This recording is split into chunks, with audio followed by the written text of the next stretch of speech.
Hi, it's Dr. Saira, and I want to talk to you today about something that's a little bit controversial, sticky, complicated, sexy, some people, uh, to some people.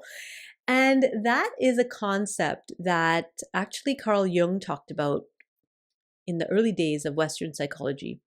And it's the overarching umbrella term for this is the shadow. And I want to talk to you about that a little bit today because in this journey that I've been on through the expansion project, it's something that we pop up, we bump up against, and we're going to bump up against in our personal development work. It's something that came up this week in our group discussion at the expansion project community around alignment work. What does it mean to kind of click back into alignment, and how do we do that? What does that look like? And does that mean we're bypassing the shadow? And my friend Texas and I have been talking about this for a bit, in that there's sometimes a bit of glamorization. I don't know if is that a word? Glamorization of the shadow in personal growth types of work. And let me explain myself a little bit here. So these are some new thoughts for me and some new ideas. And so it might not be completely fully formed, but I stick with me on this because I think we're going to go somewhere good. Okay. It seems like there's kind of two extremes when it comes to personal growth work. So whether that be through like energy healing and kind of more alternative, non-traditional methodologies, or if it's through kind of mainstream psychological approaches, it seems like there's these kind of two extremes within the field of growth work. And neither of those actually has the full picture. And yeah, so on one pole, there is the positivity movement, right? Where it's like everything is fine, just think your way through it, focus on the goal, stay positive, and you'll be fine if you just keep your chin up and keep moving forward and have self-compassion and just be nice to yourself and nice to everyone else, and everything will be fine. So that's kind of one kind of extreme. And that can feel at times, that approach can feel a bit Pollyanna. It can feel a bit like spiritual bypass, right? Like nothing bad happens if you're in the right track. So just get positive and do your affirmations and you should be fine. And that's kind of one extreme uh, of the messaging. Then there's the other extreme of the messaging. And that's the one I want to talk about today, which is the shadow work. Right? So it's like, we're going to get in there. We're going to face your demons. We're going to face your shadow. And, we're going to come face to face. We're going to fight. And we're going to figure it out. And it's going to be hard. And personal growth work is hard. And there's a journey. And and actually my first TED talk was about facing your inner demons, right? And the necessity for shadow work and the necessity to explore what's hidden, right? And actually go into that and make room for that. But the way that sometimes it is talked about in these growth communities is like, that's where it's sexy. That's like the darkness. And we're going to go into darkness, and it's going to be dark, and it's going to be difficult. It's going to be hard, and you're going to be tortured, and you have to go deep. And why aren't you going deep? And so it's kind of become this whole movement almost of like, what I like to call the trauma trenches, right? And kind of living in the trauma trenches and digging up things and examining things and spending a lot of time and energy in the shadow, right? And actually finding some gleeful enjoyment there in the shadow work. And I don't think either of those approaches captures the whole picture. I think both of those approaches are imbalanced, right? What I want to talk about and what I want to offer is that when we get too enamored with the shadow, we lose track of evolution. What am I talking about? Lose track of evolution? Well, I believe and I know that consciousness is evolving on the planet, right? So the things that we thought were absolutely normal a few hundred years ago, now many of us think are terribly barbaric and that we would never do those things to another human being. things that were just natural, like you just cut off someone's head, right? If they're disobeying the king, you cut off their head, and that's just what we did. And now we're like, what? That's terrible. How could, like, why would you end a life that way? Like, what a terrible way to end somebody's life. So our consciousness, our sensitivities, what we think is normal and not normal, it's evolving, and we're becoming more and more refined from in our bodies, in our consciousness, in the way that we think. We're becoming more and more refined. We're becoming more and more willing to see nuance and subtlety. An example of that is a very simple example. I might have used this in one of my other videos. Disney movies. So I've noticed in Disney movies from like the 1970s to the Disney movies from the 2020s, there's a real difference in the way that villains are portrayed. Right? So the way that villains are portrayed 50 years ago was very one-dimensionally. Right? So you're a bad guy because you're a bad guy, and you're evil because you're evil. And that's just all that it is. Whereas now, when we look at the way that so these are children's movies, right? I'm thinking of like animated children's movies through Disney. The way, I mean, and there's some things about Disney that, they could do better. Okay. So, but I am a Disney fan. I used to wear a Mickey Mouse watch. So there's that one-dimensional approach to villain. One of the things that Disney's done well, and Pixar and some of the other animation spaces that are talking to children, is showing the nuance now around the bad guy, right? Maybe the bad guy was just trying to fit in. Maybe the bad guy never had anybody to rely on, or had a very difficult, a backstory. And that's what kind of made him evil or her evil. Like there was a reason that they became this way. They weren't just born that way. And that understanding is, if you think about that, like as a society, we've agreed that there's complexity even with the villain.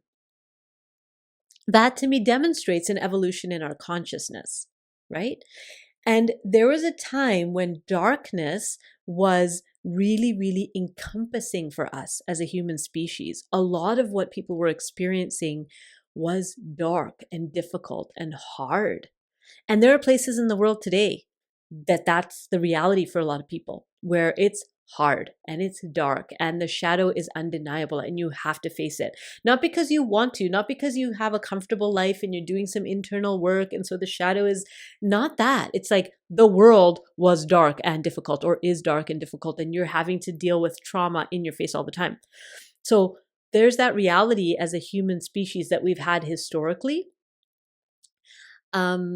And so I think some of the other pole of the, oh, everything's fine and just stay positive and just keep going, I think some of that is a reaction to this. And so if that's happening, then we know neither of these is true. And there's got to be a middle way. And what I know to be true, and this is something I know in my bones, and it might sound a little out there, so I'm going to preface it with that, but I know it in my bones. And here it is. There is an intentional, loving, all-encompassing presence that exists everywhere right now in the world. I know this to be true. It's almost like it's a force field. It's a tangible, for some people they can feel or see. There's this field, there's this energy, this energetic soup that we're all marinating in right now.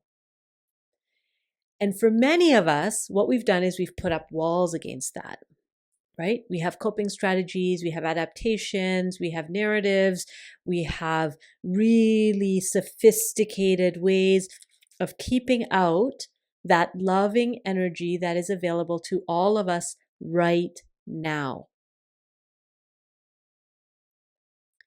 The shadow, here's where it gets intense. Are you ready for this? What if the shadow was simply the absence of that loving energy?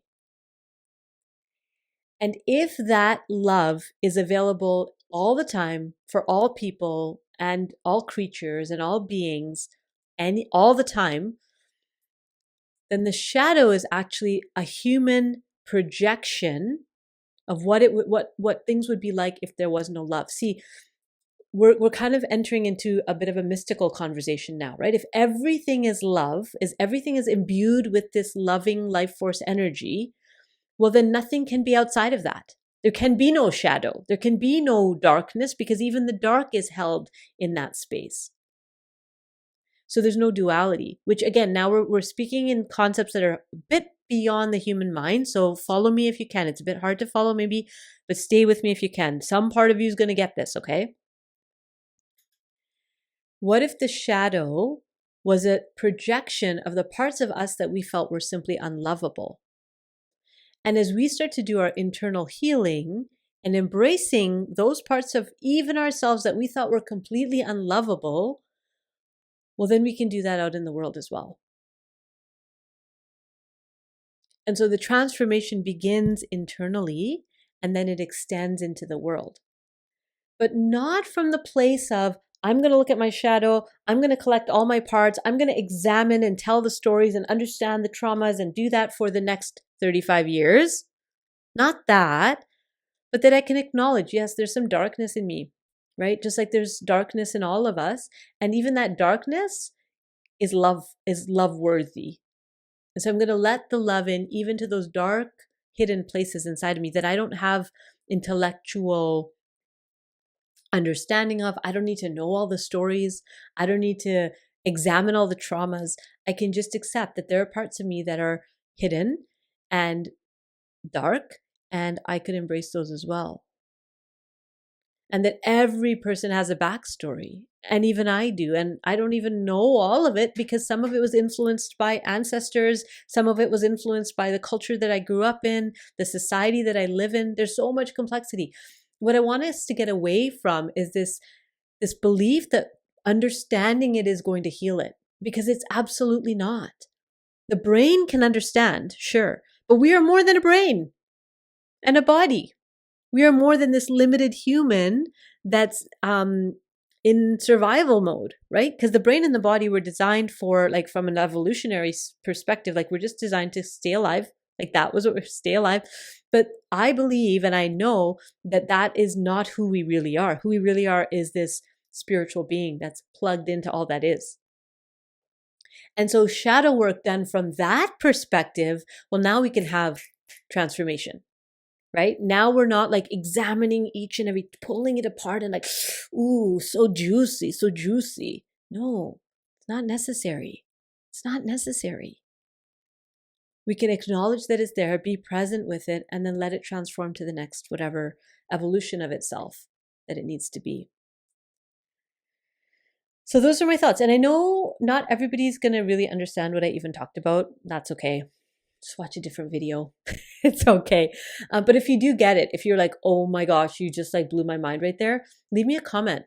Let me know what you think about this way of thinking that shadow work or bypass, like neither of those is the answer, that there's some middle way that acknowledges our divinity, that acknowledges the sacred beings that we are, and that there's these human limitations that we have, and we can embrace those. But we don't have to get like, we don't have to like make a, like stir a pot and make a brew and do that for 40 years, right? We can simply acknowledge it and let it release. We don't have to live in the trauma trenches anymore.